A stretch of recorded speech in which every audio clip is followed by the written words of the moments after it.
parole vient encore édifier, encourager une personne ce soir. Merci Seigneur pour ta grâce au milieu de nous ce soir. Merci Père. Nous voulons simplement honorer ta présence au milieu de nous. Seigneur, nous voulons te dire merci ce soir. Reçois des offrandes d'acclamation de ta présence.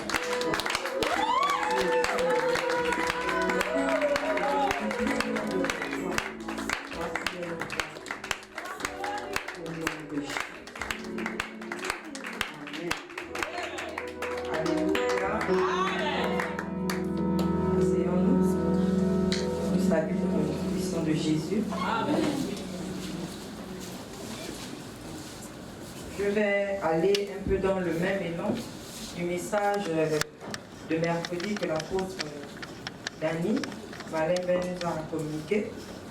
Elle parlait du thème « Va plus loin ». Amen. Et dans ce thème, elle a énuméré certaines choses. Je vais juste prendre en bref pour essayer, pour ceux qui n'étaient pas là, faire un petit résumé, pour nous amener à comprendre un peu pourquoi le thème de mon message. Alléluia. Mon message est intitulé « L'audace de la foi ». Amen. Amen. Dans l'audace, on a le mot courage. Amen. Amen. Par définition, on dit qu'un audacieux, c'est quelqu'un de courageux, d'ambitieux, de déterminé. C'est quelqu'un, en général, qui ne se laisse pas intimider par des obstacles. Amen. Et on connaît la foi. On connaît la foi, c'est une ferme assurance de choses qu'on ne voit pas. Amen. On dit aussi que la foi, c'est un acte par lequel l'homme se remet à Dieu. Amen. Donc quand on parle d'audace de la foi, en gros on peut comprendre. C'est une foi qui n'a pas de nom. C'est une foi qu'on ne peut pas... C'est comme devenir fou en fait. Il y a un niveau de foi où quand les hommes te regardent, ils disent que tu es fou. Parce qu'on se dit, ce en quoi tu es en train de croire ne peut pas arriver. Amen. Mais c'est ça qu'on dit être audacieux, l'audace de la foi. Lorsque l'apôtre nous a enseigné, j'ai relevé 3 points. Elle nous a dit pour aller plus loin, nous devons comprendre 3 choses. La première chose, c'est que nous devons accepter le sacrifice. Amen. C'est très important lorsqu'on doit aller plus loin. On ne peut pas aller loin si on ne consent pas au sacrifice. C'est ce qu'elle nous a donné. Et elle a un peu amplifié. Qu'est-ce qu'elle voulait dire par là? Amen. Amen. La troisième chose qu'elle a refait sortir, c'est le souvenir. Elle a dit nous devons nous souvenir des paroles qui ont été déclarées sur notre vie. C'est très important. Lorsque les hommes de Dieu disent des choses dans notre vie, nous devons les garder parce que c'est avec ces choses que nous avancerons. Nous devons les conserver au-dedans de nous. C'est très, très, très important.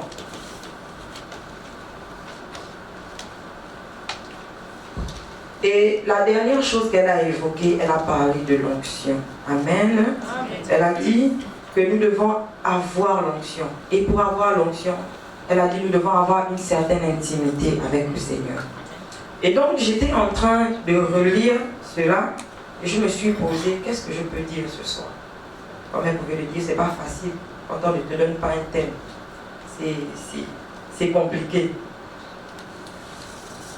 Et j'étais en train de méditer, je disais au Seigneur, qu'est-ce que je peux dire ce soir? Et pendant que j'étais en train de lire la Bible, j'écoutais aussi les prédications. Le Seigneur m'a parlé de la foi. Amen. Parce qu'en réalité, lorsque le Seigneur nous demande d'aller loin, si on n'a pas la foi, on ne peut pas aller loin. Amen. Parce que lorsqu'on doit aller loin, il y a des choses, il nous faudra la foi pour pouvoir avancer.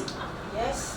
Et le Seigneur m'a dit, il y a une foi qui dépasse l'entendement des hommes. Et il m'a dit, cette foi-là, c'est ce que j'appelle l'audace. Amen. Amen. C'est un peu long. Je vais un peu... C'est le livre d'Exode. Nous allons prendre notre Bible dans le livre d'Exode chapitre 3. Le verset 1 à 22. On va pas tout lire. C'est juste pour comprendre. Ici, il s'agit de l'histoire de Moïse.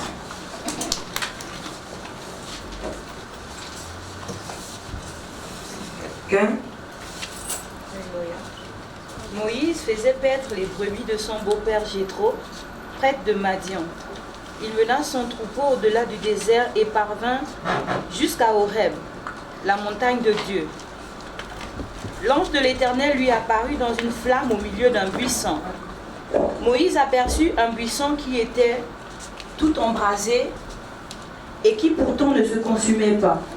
Il se dit alors, je vais faire un détour pour aller regarder ce phénomène extraordinaire et voir pourquoi le buisson ne se consume pas. L'Éternel vit que Moïse faisait un détour pour aller voir et il appela du milieu du buisson. Moïse, Moïse, je suis là, répondit Moïse. Dieu lui dit, n'approche pas d'ici, enlève tes sandales, car le lieu où tu te tiens est un lieu sacré. Puis il ajouta, je suis le Dieu de tes ancêtres, le Dieu d'Abraham, le Dieu d'Isaac et le Dieu de Jacob. Alors Moïse se couvrit le visage, car il avait peur de regarder Dieu. Verset 7, l'Éternel reprit, j'ai vu la détresse de mon peuple en Égypte, et j'ai entendu les cris que lui font pousser ses oppresseurs. Oui, je sais qu'il souffre, je sais ce qu'il souffre. C'est pourquoi je suis venu pour le délivrer des Égyptiens, pour le faire sortir d'Égypte et le conduire vers un bon et vaste pays, un pays ruisselant de lait et de miel. C'est celui qu'habitent les Cananéens, les Hittites, les Amoréens, les Phéréziens, les Éviens et les Jébousiens. À présent, les cris des Israélites sont parvenus jusqu'à moi, et j'ai vu à quel point les Égyptiens les oppriment. Va donc maintenant, je t'envoie vers le Pharaon, pour que tu fasses sortir d'Égypte les Israélites, mon peuple. Moïse dit à Dieu, qui suis-je, moi, pour aller trouver le Pharaon et pour faire sortir les Israélites d'Égypte? Je serai avec toi, lui répondit Dieu. Et voici le signe auquel on reconnaîtra que c'est moi qui t'ai envoyé. Quand tu auras fait sortir le peuple hors d'Égypte, vous m'adorerez sur cette montagne-ci. Moïse reprit, j'irai donc trouver les Israélites et je leur dirai, le Dieu de vos ancêtres m'a envoyé vers vous. Mais s'il me demande quel est son nom, que leur répondrai-je? Alors Dieu dit à Moïse, je suis celui qui est. Puis il ajouta, voici ce que tu diras aux Israélites, je suis, m'a envoyé vers vous. Amen. Merci. La Bible nous dit que le Pharaon était, on va dire, l'Égypte était une grande puissance. Si on devait qualifier l'Égypte comme de nos jours, on pouvait dire que c'était l'une des puissances qui contrôlait le monde. Amen. Et le Pharaon était une des personnalités qui avait droit de vie ou de mort sur la vie des gens. Il pouvait décider, toi, tu meurs aujourd'hui. En même temps, on te tue. Amen. Et le Seigneur va apparaître à Moïse. Il va dire à Moïse, je t'ai choisi pour que tu ailles voir le Pharaon. On ne parle pas d'un inconnu, on parle de quelqu'un qui était très très très puissant. Et il va dire à Moïse, tu vas voir le Pharaon, tu te pointes devant lui et tu lui dis, le Seigneur m'envoie te dire de libérer mon peuple. Quel choc.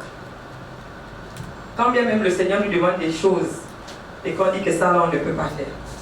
Parce que même quand on est en train de réfléchir, à l'instant où le Seigneur est en train de te dire de poser tel acte, tu te demandes, est-ce que le monsieur là est sérieux?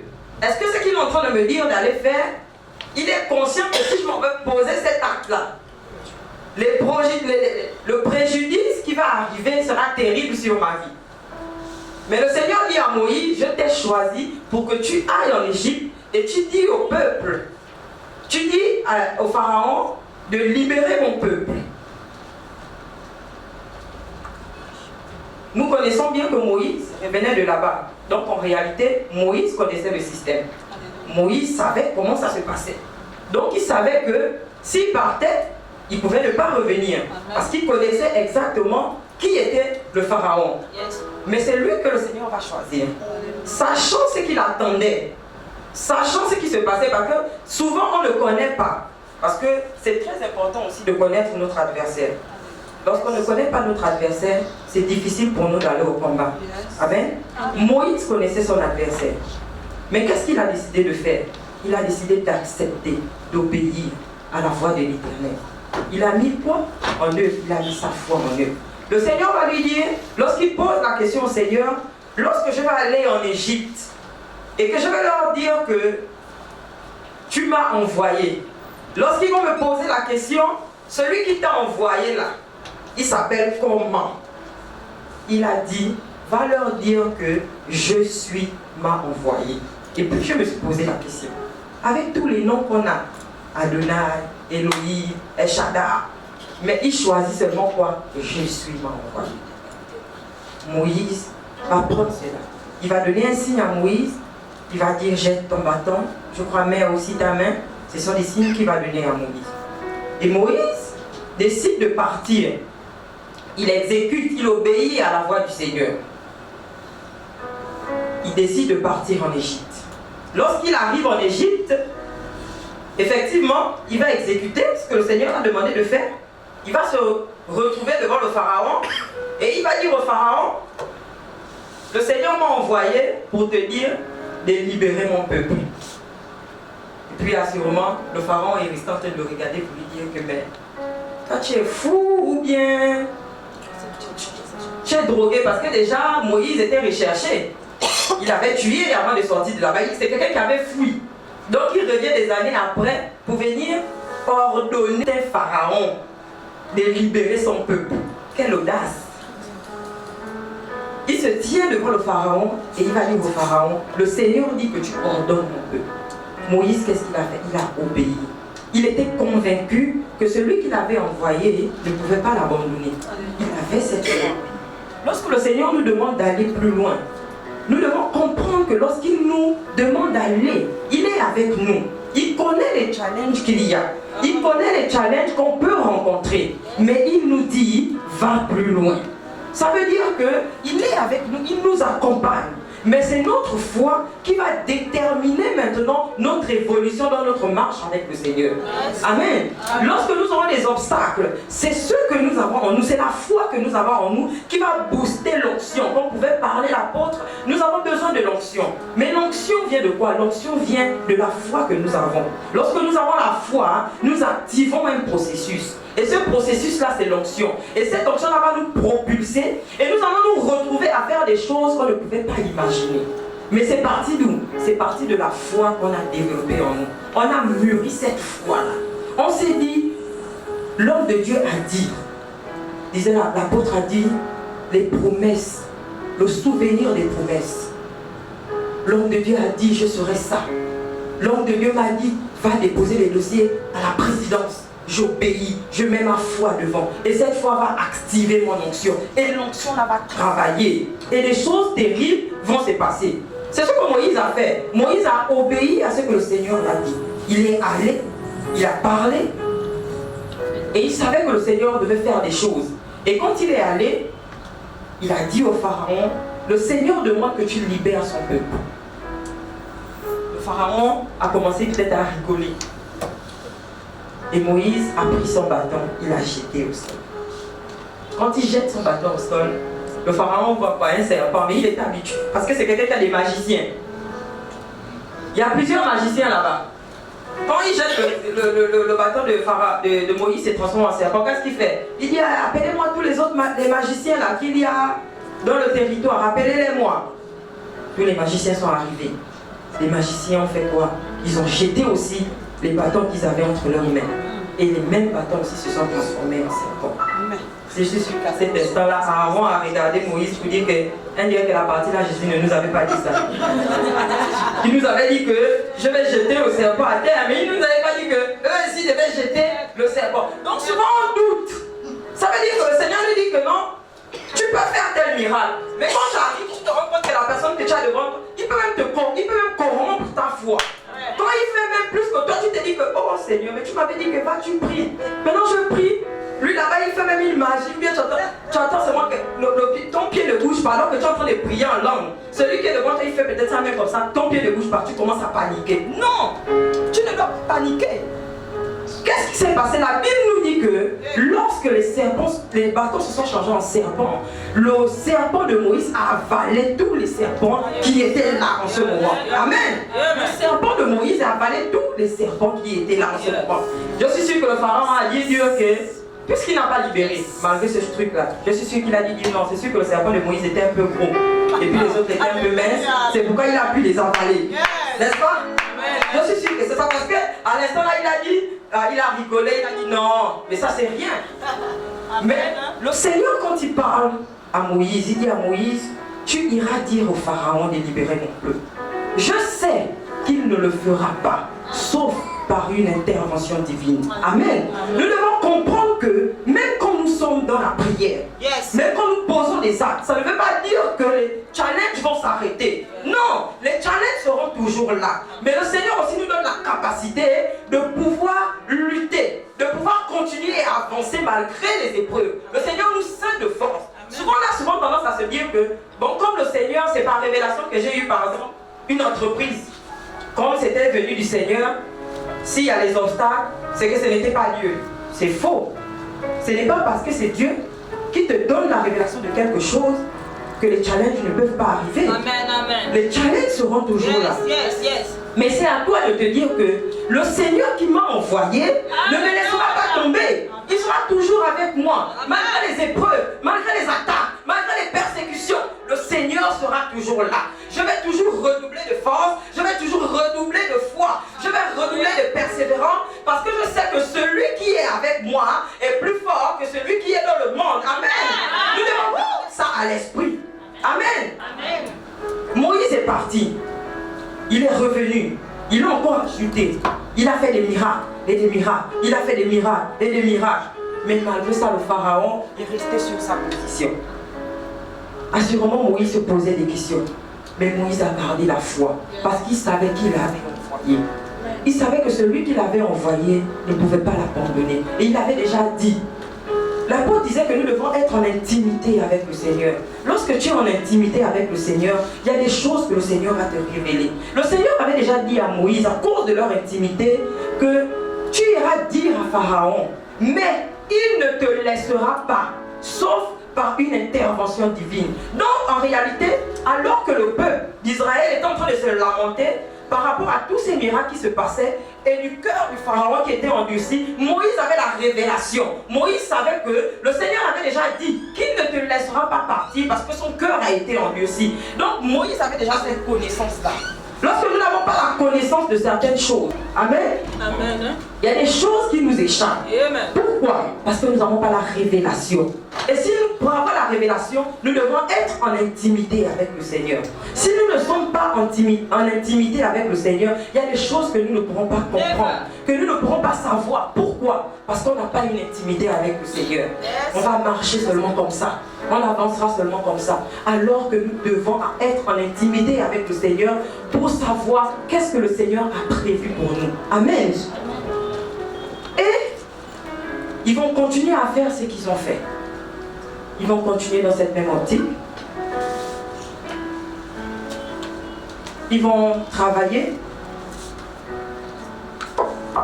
Mais quelque chose que j'ai trouvé de bizarre, c'est que tous les plaies qui se sont passées en Égypte, le Pharaon aurait pu dire, et Moïse, à chaque fois qu'il annonçait quelque chose, il se pointait devant le Pharaon. Il venait dire au Pharaon, aujourd'hui, puisque tu n'as pas libéré le peuple, voici ce qu'il va avoir. Mais chose étrange, c'est que le Pharaon, qui a droit de vie ou de mort sur quelqu'un, n'a pas pu dire que tu es moi le Moïse là. Jusqu'à 10 plaies sont arrivées. Le Pharaon n'a pas pu dire que tu es moi le Moïse là. Pourquoi? Parce qu'il ne pouvait pas. Parce qu'en réalité, la personne qu'il avait envoyée, même si on ne pouvait pas le voir physiquement, mais spirituellement, il était là à côté de Moïse. Amen. Ce qui fait qu'il ne pouvait pas le tuer. C'est ce qui nous arrive. Nos ennemis viennent nous attaquer, mais ils ne peuvent pas nous tuer. Pourquoi? Parce que le Seigneur est là à côté de nous. Lorsqu'ils veulent nous attaquer, le Seigneur est là. C'est lui qui reçoit. Il est comme un bouclier à nos côtés. Donc ils n'ont pas le droit de décision sur nous. Comme disait papa, c'est juste des petites consolations. Tu vas sentir une petite douleur, tu vas sentir un mot de tête, un peu de bousculade, c'est normal. C'est normal, mais ils ne peuvent pas avoir le droit de vie sur nous, parce que le Seigneur marche avec nous. Amen. Amen. Quelque chose, et pendant que je disais cette histoire, le Seigneur m'a amené dans l'histoire de David. Voici quelqu'un qui vit dans la forêt. Lui là-bas, c'est perdre des animaux, c'est être le gardien. C'est seulement ça qu'il connaissait. Amen. Mais à ce moment, dans cette forêt-là, il avait une alliance. Le Seigneur enseignait des choses. Il avait des révélations. Le Seigneur parlait avec lui. Le Seigneur donnait la connaissance des choses. Et puis, le peuple est confronté à un cher monsieur Goliath, qui vient, qui insulte les gens n'importe comment, qui menace les gens. Et puis tout le monde est là. Tout un peuple est là. Personne ne peut bouger. Voici David qui sort avec tout son audace. Je ne sais pas quelle taille il avait. Il vient et puis il va dire, moi je vais aller combattre cet incirconcis là qui est en train d'insulter le peuple de Dieu. C'est sûr que les gens l'ont regardé pour dire que peut-être que dans la forêt là-bas, l'air là t'a un peu dérangé. Je ne sais pas si tu es conscient qu'on n'est pas dans un film, c'est la réalité. Quelqu'un même les vêtements de combat là, il tombe même, tellement ça pèse. Et puis c'est toi qui vas là attaquer Goliath. Quand on met les vêtements, il dit que ça pèse. Laissez-moi aller comme ça. Ah, c'est sûr que ça va. Il dit qu'en tout cas, que Dieu t'accompagne. Mais c'est pas grave, on va t'enterrer certainement dignement. À l'instant où il partait. Mais David avait la révélation. Et lui, il n'avait pas. David savait. David savait qu'à l'instant où il était en train d'attaquer Goliath, son rédempteur devait se lever. Il devait l'accompagner. Il ne partait pas avec ses sens physiques. Il allait avec ses sens spirituels. Le peuple était en train de regarder David avec leurs yeux physiques. Mais David lui regardait le combat qu'il avait avec ses yeux spirituels. David s'est présenté. Goliath a commencé à rire. Et quand même si vous voulez vous moquer de moi, mais respectez-moi au moins. Envoyez-moi même quand même quelqu'un que même si je sais que je vais le tuer, mais au moins je sens quand même que c'est un adversaire. Non, honnêtement, je sais que je ne suis pas forte. Maintenant on m'amène Zoé. Oh non, tu vas te battre avec Zoé quand même. Je vais vous dire que je sais que je ne suis pas forte, mais quand même. Donnez-moi quand même un adversaire que même s'il m'a tapé, au moins je l'aurais quand même fait tomber en tirant son pied. Et David va. David avait la révélation des quelque chose. Il savait qu'il était sous l'alliance. Quand on parle de circoncision, c'est l'alliance. Et David avait cette révélation de l'alliance. Donc quand il parle, il va dire à Goliath qu'aujourd'hui même, je vais couper ta tête et je vais donner ça aux oiseaux du ciel. Quand le Seigneur a entendu ça, il a dit, c'est toi qui es en train d'insulter le peuple de Dieu. C'est sûr que le Seigneur est en train de dormir. Quand il entend ça, il se lève. Il dit que, oh Michael, et le petit là, on est obligé d'intervenir. On a vu la foi de David. Quand le Seigneur voit ta foi, il est obligé de dire que non, je suis obligé de descendre. Alors qu'il a me dérangé comme ça là, ça fait quelle foi?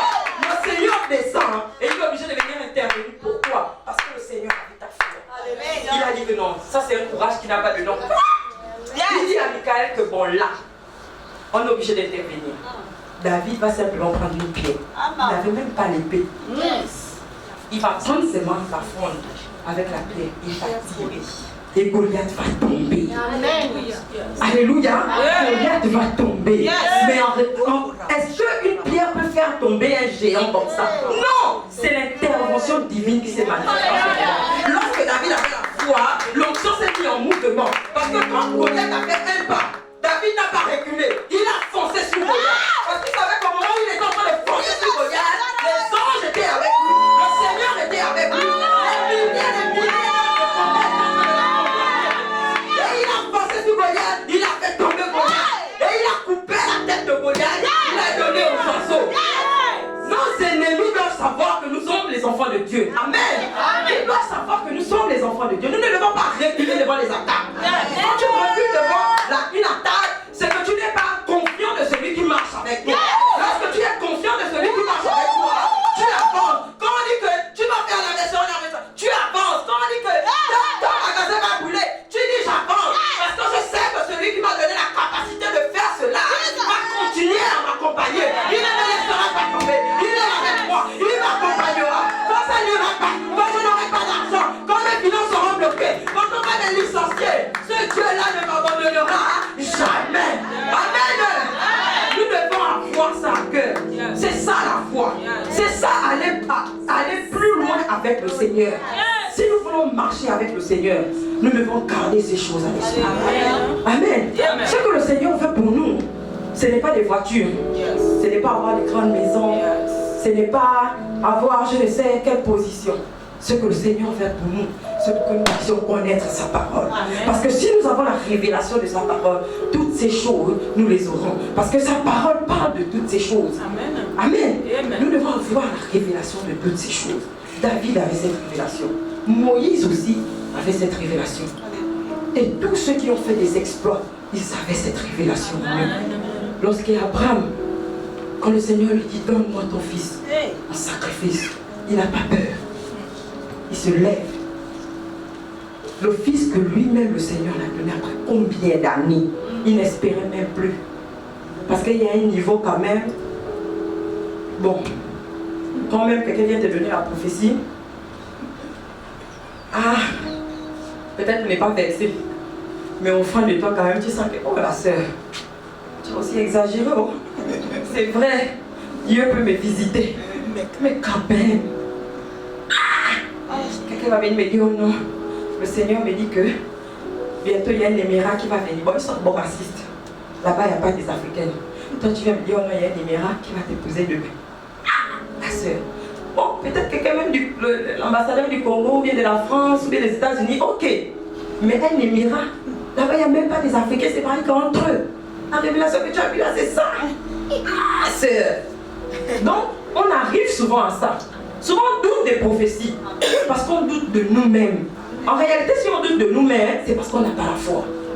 C'est parce qu'on n'a pas la foi. Parce que la foi te fait faire des choses que les gens ne peuvent, même toi-même, tu ne peux pas comprendre. Quand tu vois, comme papa dit que les anglophones ont dépassé déjà, je ne sais pas. Quand l'homme de Dieu dit, oh non, j'ai besoin de quelqu'un qui donne, voilà quelqu'un qui se lève, on demande peut-être 10 millions. Voilà quelqu'un qui se lève, qui n'a pas d'argent, qui n'a rien. Il n'a que la maison. Et puis il se lève, il vient donner sa maison. Non, honnêtement, ça c'est quel genre de foi ça? Tu sais que pendant que tu es en train de donner ta maison, tu ne sais même pas où tu vas dormir. Il n'y a même pas un parent qui peut te recevoir. Mais tu prends ça. Et puis tu vas, tu dis au Seigneur, Seigneur, je n'ai pas 10 millions, mais moi je te donne ma maison. Mais quand le Seigneur voit ça, il est obligé de bouger comme ça là pour dire que ça c'est qui est en train de me déranger là-bas. Le Seigneur est obligé de descendre et d'agir. Parce que là tu as fait ce qu'on appelle, tu as mis ton courage. Ta foi, c'est une foi qui a de l'audace. Ce n'est pas une petite foi, c'est une foi qui peut bouger les choses. C'est une foi, lorsqu'on t'écoute même parler, ton raisonnement même est différent. Amen. Amen. Est-ce que quelqu'un est en train de comprendre quelque chose ce soir? Excusez-moi. C'est très important. Avec les enseignements que nous avons, nous devons comprendre ces choses. Nous devons changer notre manière de penser. Si jusqu'aujourd'hui, tu n'étais pas dans cette catégorie de foi, que le Seigneur puisse nous faire grâce de pouvoir accéder à cela.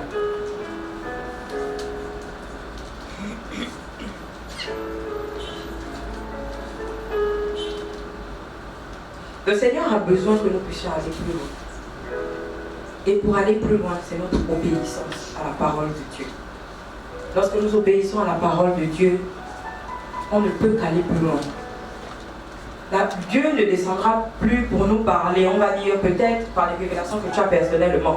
Mais il est obligé d'utiliser quelqu'un. Et la personne qui l'utilise, c'est son serviteur. Amen.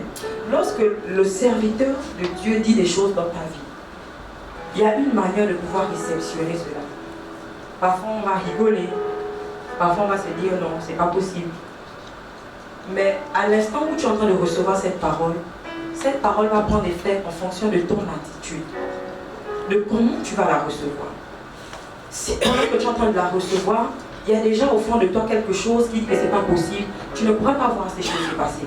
C'est pourquoi souvent, il y a des révélations qu'on nous donne, on dit des choses sur nos destinées, et ça tarde, ça n'arrive pas. Pourquoi? Parce que parfois c'est nous-mêmes le problème. C'est comment on a accepté la chose, c'est comment on a accepté la révélation. Lorsqu'on veut aller loin avec le Seigneur, on doit commencer à croire en ce que l'homme de Dieu nous dit et à simplement obéir. Si l'homme de Dieu te dit, je te vois être propriétaire d'un restaurant, même si tu n'as pas d'argent, tu dois croire premièrement d'abord en cette parole et tu dois commencer à travailler. Et l'onction qui est rattachée à cette parole va commencer lui-même à travailler pour débloquer les finances dans ta vie, pour que ce que l'homme de Dieu a dit sur toi puisse s'accomplir. Mais ça parle de quoi? De comment tu as réceptionné cette parole. Si au fond de toi tu te dis non, c'est pas possible, c'est que papa est en train de dire là c'est pas possible, effectivement elle ne portera pas du fruit. Pourquoi? Parce que tu n'auras pas accepté d'abord cette parole. C'est ce que le Seigneur m'a parlé ce matin. Il m'a dit, il a besoin de notre foi. Il a besoin que nous puissions passer à un autre niveau de la foi. Amen. Il a besoin que nous puissions passer à un autre niveau de la foi. Nous devons prendre pour modèle ceux-là qui ont fait des exploits. Et ces modèles-là, ce n'est que dans sa parole. Il n'y a pas de magie. Lorsque tu lis la parole de Dieu, tu découvres des secrets. Tu découvres des secrets, comment marcher, comment avancer. C'est dans la Bible, par ces exploits-là. Alléluia. Amen. J'en ai terminé pour ce soir. J'espère que j'ai pu faire du bien à quelqu'un. Que bientôt ce sera un luxe d'appartenir à porte ouverte. Amen. Mais c'est notre foi qui va nous amener à l'accomplissement de ces choses. Pourquoi? Mais pour que ce soit un luxe, ça veut dire qu'il y aura des hommes et des femmes puissants. Donc c'est nous qui devons travailler dans toutes les prophéties que l'homme de Dieu a dit sur notre vie.